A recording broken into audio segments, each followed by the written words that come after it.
Hey, Mount Hood territory, we are live today at Drinking Horse Brewing.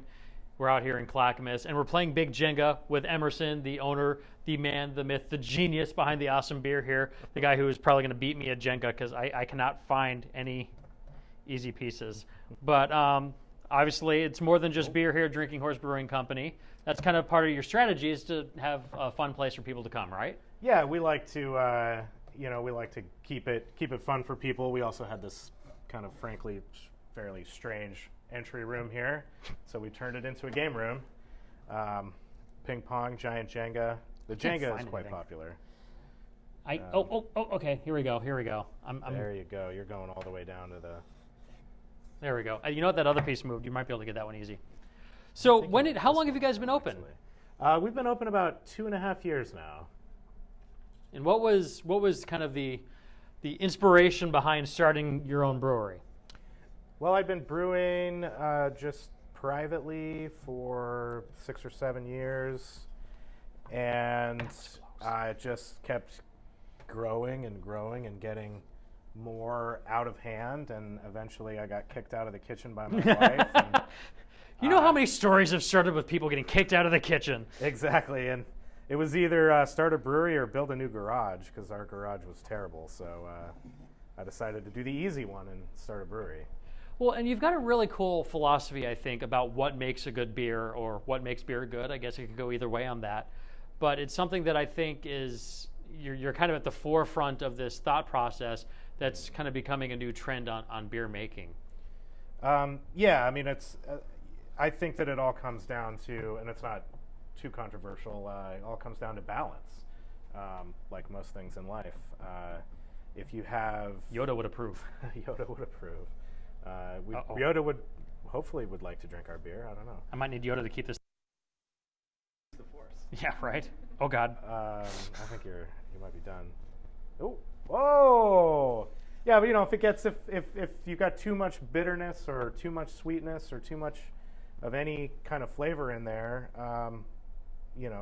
for the most part, that's not something that people are going to respond to. And there are exceptions, obviously. Sour beers are very sour, but if you look at the bread and butter beers in the marketplace, ambers, IPAs, lagers, they all tend to follow the same philosophy. Well, and there was kind of a trend for a while there, and being in the Pacific Northwest, IPAs being a big deal here. Things were they love a hoppy beer, but as we were kind of saying before we started, that was kind of going overboard. It was going overboard, and thankfully, I think the consumers pushed back a little bit, and the IPAs that now tend to be the most well received are ones that they're always going to be bitter. It's an IPA, but they have more going on. You've got flavors, you've got other characters of the hops that are important other than just the bitterness. Yikes! This is really getting down here. Maybe we should leave this stand as a testament to our architecture abilities. Okay, found an easy one. No, I didn't. It's like stuck. Yeah. You can feel free to knock it over and let me win. Oh wait! I think I might get one. Not fair. Oh, look at that! This is getting difficult. I mean, the house always wins, right? I didn't know we were in Vegas. So, taking that balance into account, this is getting really difficult here. We rigged this. Taking that balance into account, then, what is something that what do you have in mind as you're like, all right, let's try to come up with this new beer, something that we haven't done yet. So how do you bring that all together? I mean, a lot of it is just taste. You go out and if it's a style that I haven't done before. I really try to go out and find examples of the style that I think typify what I want to make. And, you do a little bit of reverse engineering sometimes. You drink a good beer and you think, how did they make this? What did they, what kind of hops went into it, or, what sort of other adjuncts does it have? Some corn, can you taste some corn in there? Can you taste some wheat? Can you taste some other ingredients? And it all comes down to really what you like. I like to make beer that I like to drink. And so that's why people come in here and they always say, oh, what's your favorite beer?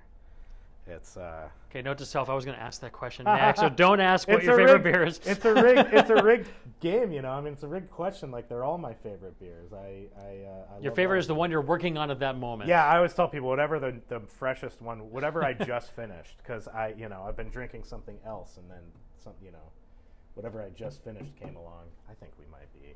I think we've hit the reaching end. of our. It's gonna tumble here. If I can't find one. So how many beers then do you have on tap at any given point in time? Probably between 10 and 12. I like to keep. Here we go. This is probably going to do it. I bet it's going to fall. What? What? Every time I think, all right, I've got this, I'm going to win, and then he pulls one out of nowhere. This Facebook Live interview is going off the rails. Yeah, I tried. We have three or 4 year-round beers. We had 3. We're actually kind of in the process of moving the Mahogany Red into a year-round lineup. We have an IPA, we have a Kolsch, we have a Saison, we have a Red, and then I like to do seasonals and one-offs. Oh, that one just fell out. That is not fair.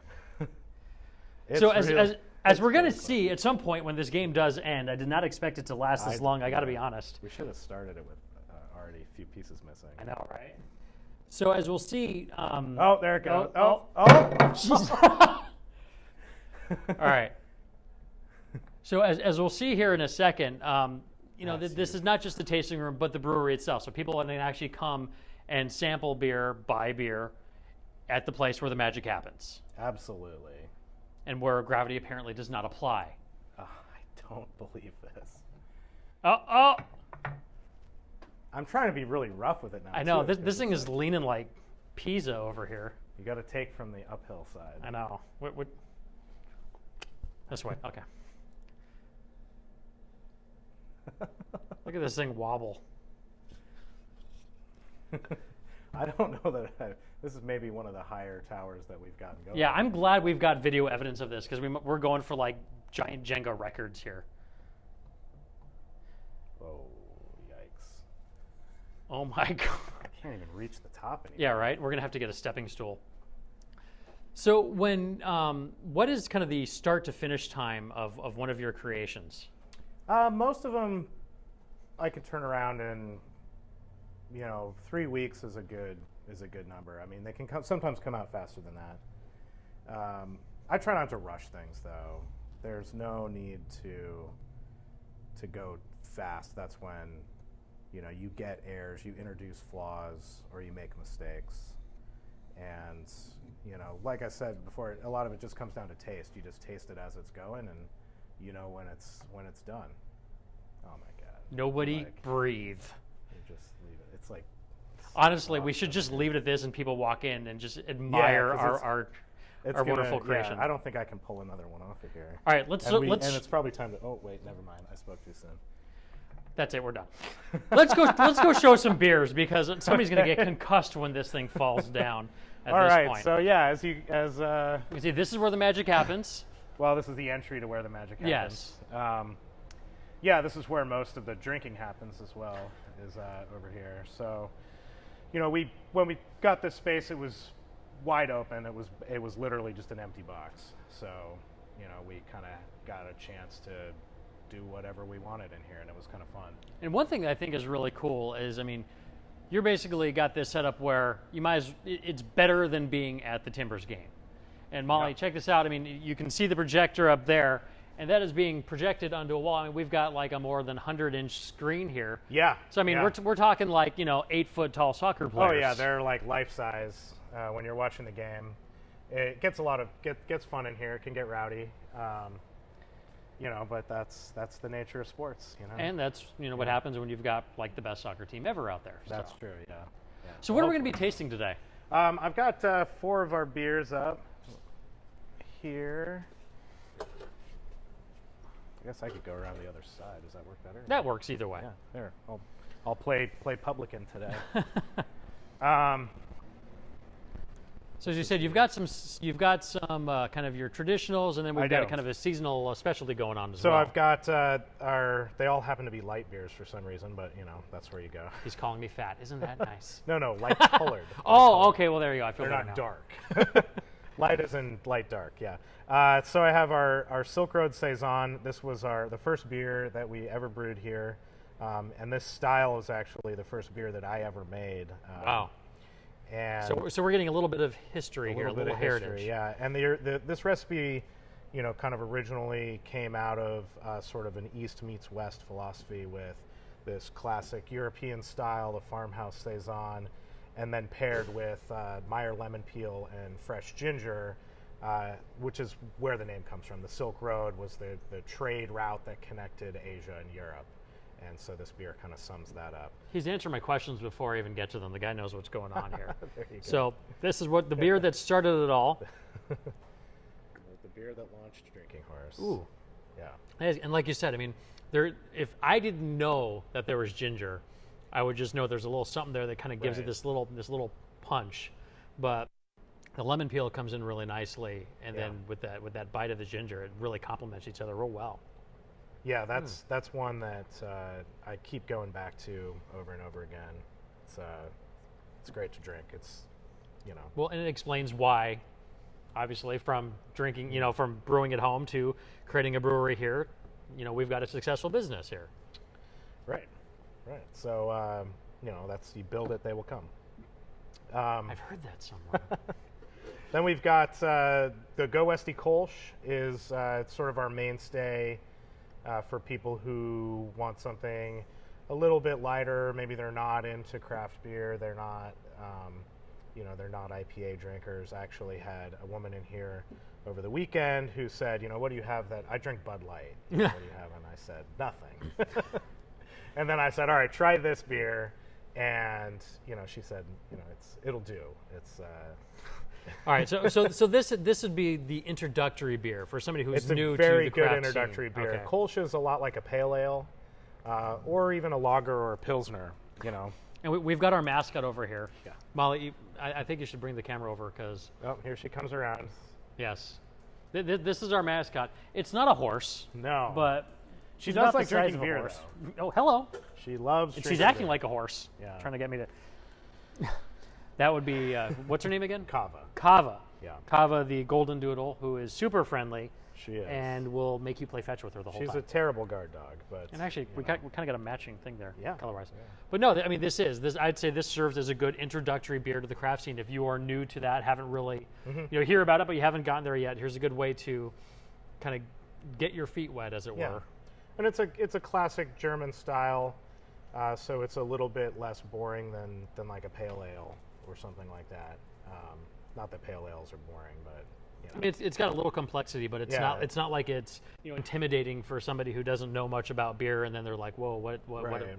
Yeah, it's like I said, it's fairly similar to like a pilsner. The base malt's pilsner malt, a little bit of wheat, but then it's brewed with the Kolsch yeast as an ale yeast, and it really is a style that's gotten quite a bit of popularity here. People from Germany are quite surprised because it's literally one city. That's the only place you can get it. Oh, really? Yeah, it's all Okay. in Cologne, in Cologne. That's the only place in Germany that makes this beer. But it's all over the Northwest. And I like the name too because the Go West. Right. Again, tying in with the whole Yep. Oregon Trail pioneer nature Yeah. of history here. It's also a nod to. I'm a VW van enthusiast. And Oh, it's, okay. It's a nod to the Westphalia van, which is also coincidentally the region of Germany that Cologne is in. So it all kind of ties together. There is just like so many levels that works. layers, That yeah. really works. Yeah. So what's number 3 here? Number 3 is our What Would Jean-Claude Van Damme Drink? This is a perennial favorite. I don't know what Jean-Claude Van Damme would drink, but I would drink whatever he told me to. It's Right. kind of one of those things. He frightens me. Yeah, well, we like to think that if he were to come in here, this is the beer that he would drink. Here you Yeah, go, Jean-Claude Van Damme. If you're listening, watching, here's your challenge. This is your beer. And I was told Somebody he tag actually used to live near here. I was told he married a woman from like Oregon City, and they had a house. I had no idea. Somewhere Okay, we're gonna have to on the investigate river. that one. Yeah. So Okay. So that we didn't know that when we named the beer. We were just Yeah. looking for it was a blonde ale, it was a Belgian blonde ale, and we wanted to try to find a Belgian that was blonde, and it really turned out we couldn't think of too many famous Belgians. You know, I think Audrey Hepburn, it turned out, was technically Belgian, but nobody knows that, and she's not blonde. So Yeah, that doesn't and work. Van there. Damme dyed his hair blonde at least one movie. Yeah, there's a couple movies where we did that. All right, so I'm drinking Jean-Claude Van Damme's beer. Hopefully it doesn't hurt me. We can also shorten it to WWJCVDD if you're into the whole brevity thing. I'm not sure how much shorter that is. It's shorter on a menu board. Yeah, there you go. That's true. Yeah, It that's saves you what- printing costs. Yeah, when the beer buyers are complaining that the name is too long for them to fit on their menu, I'm like, you can just turn it into an acronym. It's easy. Well, I don't know what Jean-Claude Van Damme drinks, but I know I would drink this. That is really good. That is that's a beer that I've done as a rotator now probably 3 times. It also forms the base of our apricot blonde, which is the only beer that we put in bottles. We have these fancy bottles. This is actually last year's. Well, this is a display model. It's actually full of water. Don't tell people that. But I have plenty over there in the fridge. This is a beer that we did this is last year's version of it. Comes out kind of early summertime. Bright apricot flavors. It's got the base of the Belgian, and then it's aged in white wine barrels, so it picks up a little bit of the tart and kind of tannins of the wine. Okay, very cool. Well, what are we going to wrap things up with today? Well, to finish with, we've got the IPA, Appaloosa IPA. I always put those last. It is the Pacific Northwest. We do have to have an IPA in the mix. I always put them last on the taster tray, though, so that you don't blow out Yeah. your palate on the way to it. The Appaloosa it's a good, solid Northwest IPA. I didn't want to follow any particular trends. I wanted to kind of make the beer that made the Pacific Northwest famous. If you go back to the originals, to the Bridgeports, to the Deschutes, and obviously updated for modern palates, but it's predominantly the big C hops, the Oregon grown, Columbus, Cascade, Chinook. But you know, we as we talked earlier, you know, it's about balance, and it's not about finding a hoppiness that's going to just beat you in the head. Right. And that does. It's got a nice balance. There is a hoppiness to it, but it's pleasant. Right. It's not just screaming at you at the top of its lungs. And it's tricky. I mean, I was thinking, people think IPAs are, just I don't know what else to order. I'll just order an IPA. I actually go, if I go to a brewery, or if I'm at a place that has a brewery's beer that I haven't tried, I'll try the IPA to see what they can do with it, because people think that, you just throw some hops in there, it's all hops, it's fine. It's not that easy. I mean, the particular hops you choose, the balance of hops, you can't just more hops or more different kinds of hops aren't necessarily better, and it kind of reveals sort of what that brewer's sort of vision of, is it a really fruity IPA. She'll keep doing this. Told you. She wants the ball. Playing fetch while we do the live. I love it. And, or is it like a more kind of the piney IPA, or is it a more citrus IPA? Or can you not tell? And if you can't tell, then that's a good indication that they may not really know what they're doing. They may not have a vision for what they're doing. So how do people find you and get a sample and try some of the stuff themselves? You can come to the tap room. Obviously, we are open Thursday, Friday, and Saturday right now. Over the summer, we have more extended days. Or if you use Untapped, that's a good little app for your phone. And if you search for Drinking Horse Brewing Company, it will show you where people have checked in our beers. And that's a pretty good indication of where they're being served. We distribute throughout the city. Some places that are easier to find our beer than others. A lot of Hot Lips Pizza tend to keep us in rotation. The Muddy Rudder in Selwood. We've run most of our styles through the Horse Brass now. They've been very supportive of us. ABV, if you're out in the Hillsborough area, is also a great place to check out. But of course, you're going to want to come and check it out. Drink. You can get one. You can beer get the anywhere Drinking else. Horse's beer from the horse's mouth. Yeah, we'll go with that. Got to get it from the horse's mouth. Yeah, there we go. We're both levels we there. have experimental stuff here and different styles that don't necessarily get out. So, And the cool thing, they're part of the Mount Hood Territory Tap Trail. You can see us right there. We got to turn the cup around. There you go. Mount Hood Territory Tap Trail, omht.us/tap trail. You can actually download the mobile passport for your phone. You can come here and redeem. What's the discount you have going for that? right now we're doing a buy one get one on flights, tasting flights. Awesome. So even more excuse to come here to Drinking Horse Brewing Company out here in Clackamas, right off of Highway 212, 224. Yep. It's Right one of those points where behind, it's doing its own. It's two highways at once. We're right behind Wichita Pub, so that's a good landmark. If you're having trouble finding us, you just look for Wichita Pub, and then don't go into Wichita Pub, but go behind Wichita Pub. Yes. And check out Drinking Horse Brewing Company. Emerson, thanks, man. You're Thank you. nailing it. This stuff is awesome. All Thanks right. for joining us on Mount Hood Territory Live. We'll see you next week. Have a great day.